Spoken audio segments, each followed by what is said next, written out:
ଜୟ ଶ୍ରୀ ଜଗନ୍ନାଥ। ଆଜି ପରିମିତି ଆମେ ଆଣିଛେ। ପରିମିତିର ଗୋଟେ କ୍ୱେଶ୍ଚିନ୍ ଅଛି। ଗୋଟେ ବସ୍ତୁର କ୍ଷେତ୍ରଫଳ ଦେଇଛି, ଆଉ ଗୋଟେ ବସ୍ତୁର ଭୂମିର କ୍ଷେତ୍ରଫଳ ଦେଇଛି, ଆଉ ଉଚ୍ଚତା ଦେଇଛି। ତାର କେମିତି ଆୟତନ ବାହାରିବ?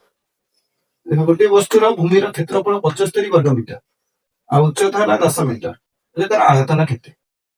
ଗୋଟେ ବସ୍ତୁ ନଉଛେ, ତାର ତିନିଟା ଜିନିଷ ରହୁଛି ବା ତିନିଟା ମାତ୍ରା। କଣ କଣ ରହୁଛି ନା ଦୈର୍ଘ୍ୟ ରହୁଛି, ପ୍ରସ୍ଥ ରହୁଛି, ଉଚ୍ଚତା ରହୁଛି।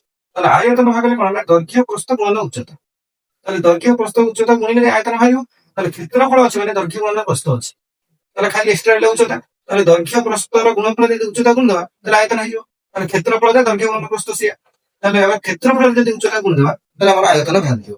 ତାହେଲେ ଆୟତନ ସୂତ୍ର ହେଲା ଆୟତନ ଇକୁଆଲ ଟୁ କ୍ଷେତ୍ରଫଳ ଗୁଣନ ଉଚ୍ଚତା। ତାହେଲେ ଏଠି କେତେ ଅଛି କ୍ଷେତ୍ରଫଳ? 75 ବର୍ଗ ମିଟର ଗୁଣନ ଉଚ୍ଚତା ହେଲା 10। 75 ରେ 10 ଗୁଣିଲେ କେତେ ହେଲା? 750 ବର୍ଗ ମିଟର। ତାହେଲେ ଆୟତନ ହେଲା, ଭୁଲ କହିଲି, 750 ଘନ ମିଟର। 750 ଘନ ମିଟର। ତାହେଲେ କ୍ଷେତ୍ରଫଳରେ ଉଚ୍ଚତା ଗୁଣିଲେ ଆମର ଆୟତନ ବାହାରିବ। ଏଠି ଆୟତନ ହେଲା 75 ଗୁଣନ 10 ସମାନ 750। ଏଟା ଘନ ମିଟର।